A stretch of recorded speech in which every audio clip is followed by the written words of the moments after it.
Hello and welcome to Aditya Mande classes. आज हम class 11 के इंग्लिश के poem the voice of the rain करने जा रहे हैं और ये पोएम लिखा हुआ है वॉल्ट विटमैन के द्वारा। हम इस पोएम को डिटेल में समझेंगे और इसके साथ हम इसके पोएटिक डिवाइसेस को भी करेंगे।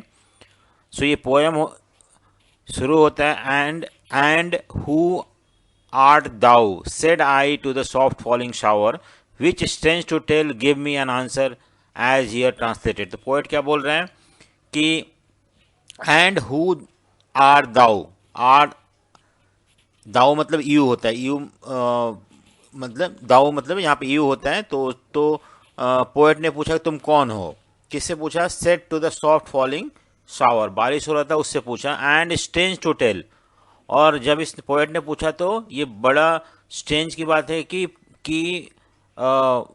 बारिश ने उसे आंसर दिया, और वही आंसर इस पोएम के फॉर्म में लिखा हुआ है यहाँ पे।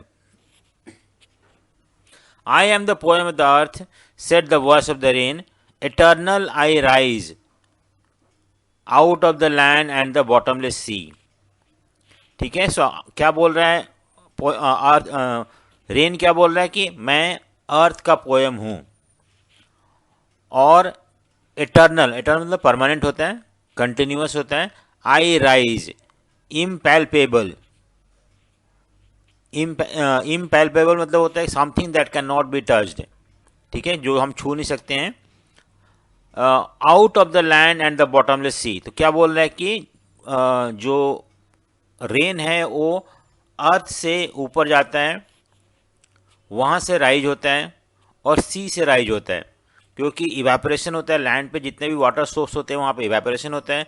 इवन सी में भी जितने भी सी में हमेशा there is water, plenty of water, तो that is also act as a source of evaporation, तो उससे वो ऊपर उठता है। नेक्स्ट क्या बोल रहा है? अपवर्ड टू हेवन, और कहाँ जाता है रेन? हेवन की तरफ मूव करता है, ऊपर की तरफ।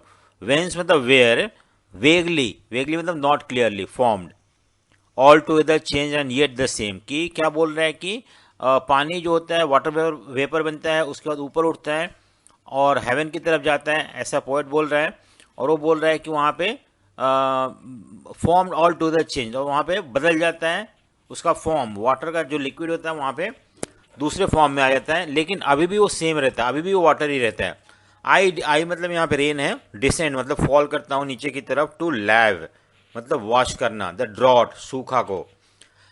Atomise dust layer of the earth, atomise मतलब टाइनी पार्टिकल, जो छोटे छोटे कण होते हैं धूल के, मिट्टी के, उसको बोल रहा है।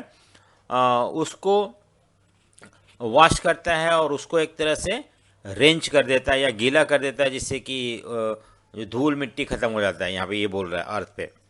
नेक्स्ट क्या बोल रहा है? And all that in them without me were seeds only, क्या बोल रहा है कि जो भी मिट्टी है बिना मेरे सिर्फ सीड्स बन के रह जाता है।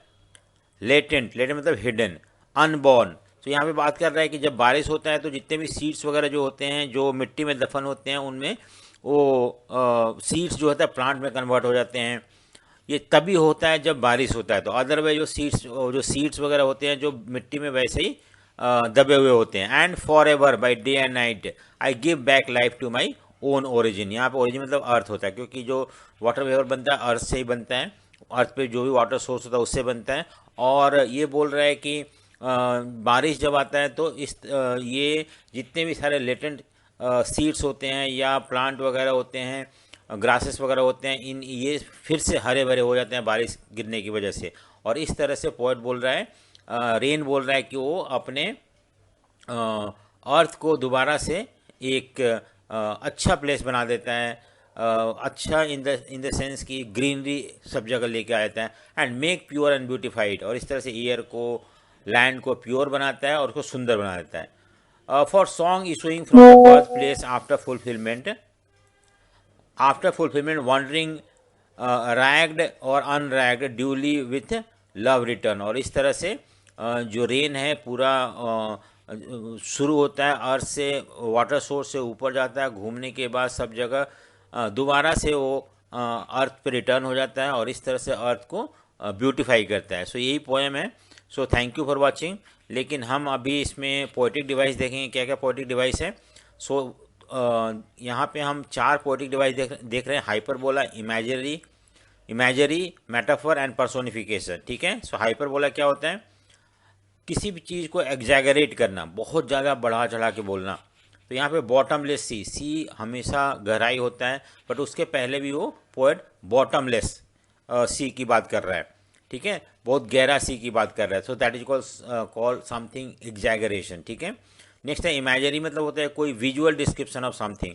यहाँ पे सॉफ्ट फॉलिंग शावर, पोएट जो है इमेजिन कर रहा है कि बारिश गिर रहा है, और इस क्योंकि वो कुछ चीज़ को विजुअल डिस्क्रिप्शन दे रहा है, एक्चुअली है नहीं बट वो सोच रहा है ऐसा और विजुअलाइज कर रहा है और उसको देख रहा है मन में, और इस तरह से that is what is called imagery. Next है metaphor, indirect comparison between the quality of different thing. दो अलग अलग चीज़ों का इनडायरेक्ट कंपैरिजन करना। जैसे I am the poem of the earth, rain is being compare to poem. यहाँ पे पोएम ऑफ द अर्थ मतलब किसको पोएम बोला गया है? रेन को बोला गया। So this is indirect comparison है। So that is what is called metaphor. और एक पर्सोनिफिकेशन मतलब होता है कि the poet use a non living things as a living things in the poem. जो नॉन लिविंग थिंग है उसको ह्यूमन एट्रीब्यूट देना, ह्यूमन फीचर देना। So I am the poem of the earth said the voice of the rain. क्या बोल रहा है? मैं अर्थ का पोएम हूँ और रेन जो है बोल रहा है। यहाँ पे बोलना generally human being do, but poem is also यहाँ पे स्पीकिंग या saying something, and that is why it is called personification. So hopefully आपको समझ में आ गया होगा। अगर आपको समझ में आया तो लाइक शेयर एंड सब्सक्राइब जरूर करें।